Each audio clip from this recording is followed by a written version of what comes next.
Hey Cherubs, Lily here, jumping in to do you the Fae message for the day. So let's just see what wants to come through. Oh, we've got two. So I'll look up in the book what they are, but it's number 50 and number 54.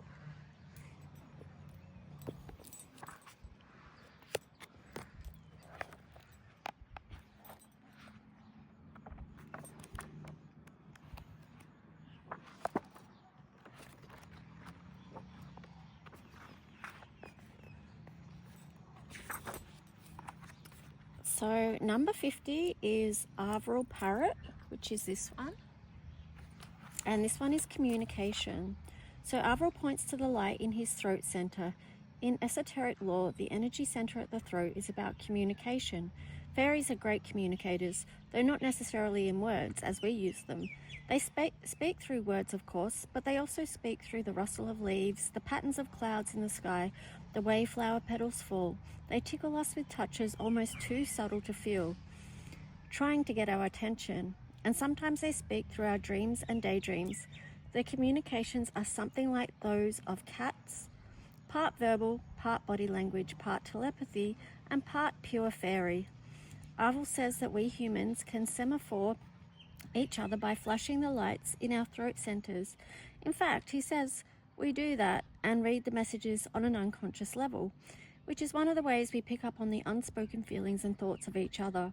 Avril also says, and I agree, that almost any situation can be improved by people listening to each other, and that listening is a full half of good communication.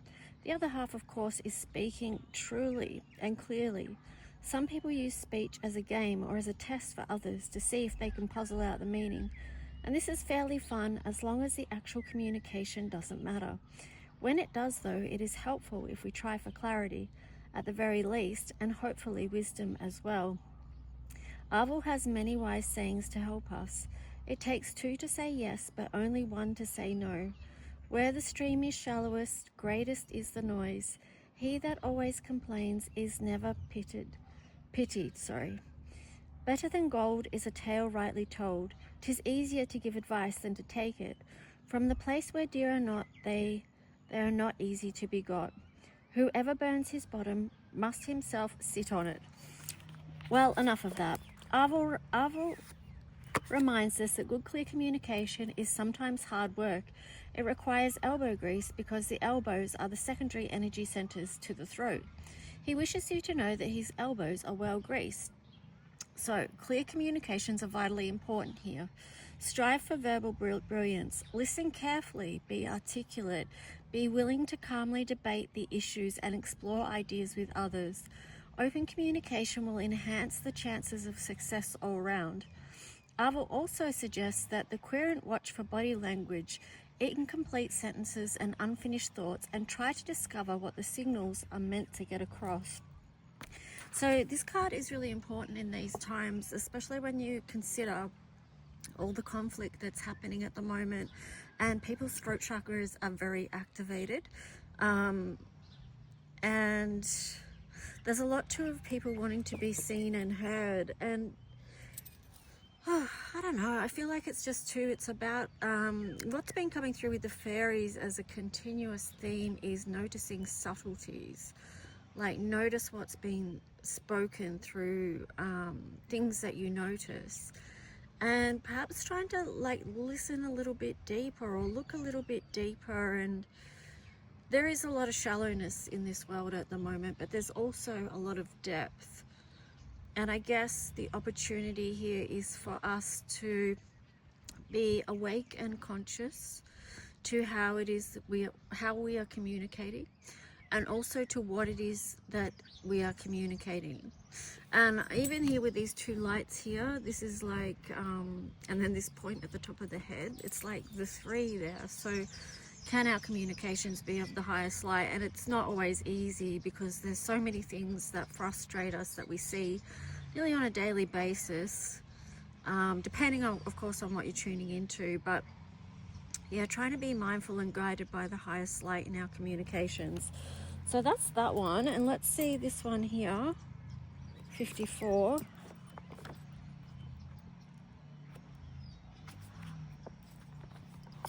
With the communication card, though, I will say too, even though there's a lot of people speaking up in these times, but I feel like too there's maybe a lot of people that are still too scared to speak up because there can be consequences for speaking up. Anyway, that's a whole nother story. We won't go into that, will we? It's card 54, Epona's Wild Daughter. Inner shadows, nightmare, depression, madness, growth. Wow.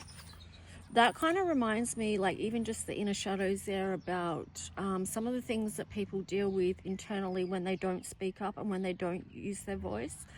And also the shadows being the reasons why they don't use their voice. So anyway, let's see what this one is. In the bleakest part of night, Dorsha comes, wearing her crown of fairy stars. She kneels on the ancient owl, bearer of the hidden wisdom of night, and facing into the past with a clear, unflinching gaze, she holds us. We are held immobile, inwardly focused by her comforting yet implacable, light-filled hands. She asks riddles that often seem impossible to answer at first, and yet she will not let us go until we find the solutions within ourselves. She is one of the great teachers of fairy, but her method of teaching makes Socrates' question look like child's play. We must expect this of Dorsha, because her lessons are about the shadow side of ourselves, the things we fear, our insecurities, self-doubts and denials. She is a practitioner of tough love therapy. Dorsha is a wild daughter of Epona, lady of the horse and the moon, and she takes us through the dark, hidden side of ourselves and into healing and fulfillment. From the temporary madness of rage, premenstrual tension, or great stress, to the deeper and longer psychosis, she drives us on the journey through our internal hells. When we complete the journey, we are transfigured and transformed, transcending our old selves. We can never be frightened by that darkness again, whether our own or that of others. But until that journey is fully complete, we exist in a state of vulnerability, which is where most of us are most of the time. Notice please that she is not. Notice please that it is she and not her more gentle sister, Lacey, who wears the crown of stars, a mark of service, compassion, and great wisdom. Dorsha's element is moonlight, the fifth element, which tempers and tests the spirit. Through her teaching, our inner conflicts and struggles become, as they are resolved, our greatest strengths. So Epona's wild daughter, Dorsha, is the Sphinx whose riddles must be answered, lest we otherwise be destroyed by our own internal conflicts. Dorsha reminds us that we cannot go forward until we have faced something buried within us that is holding us back.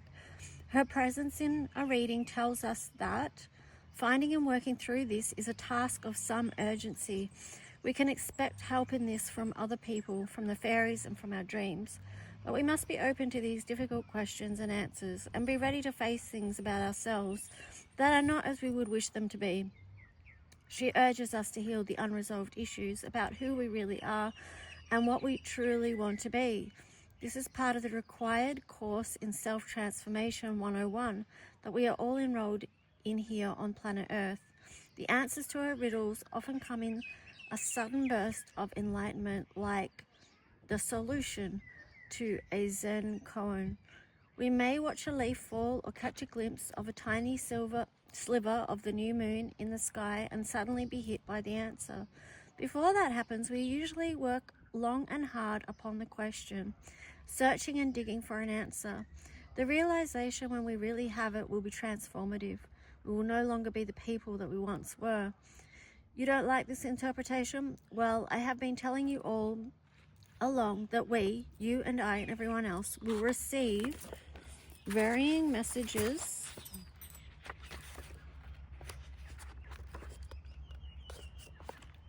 from the fairies in the cards.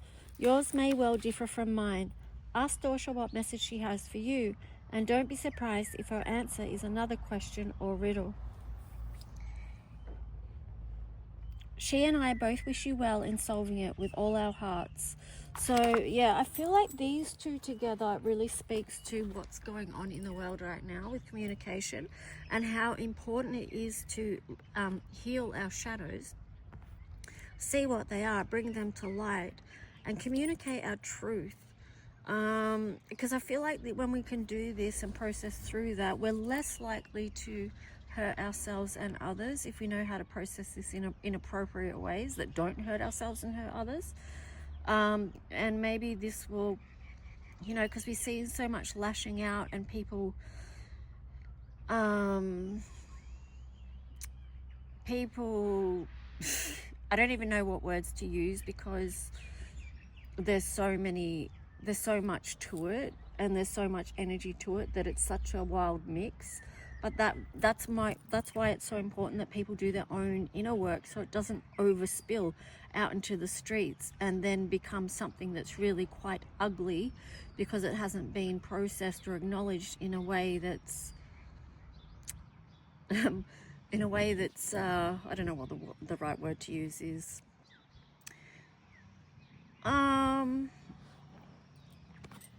No, I don't know what the right word to use is, but you know what I mean? Like, it's just us doing our own inner work, so we're not taking it out or projecting and dumping on other people, or lashing out at other people with verbal or physical abuse and things like that. So, and, you know, so there's something coming up here too about boundaries as well, like some form of containment needed, and that could be safety. Like, maybe people are feeling really unsafe about facing their shadows.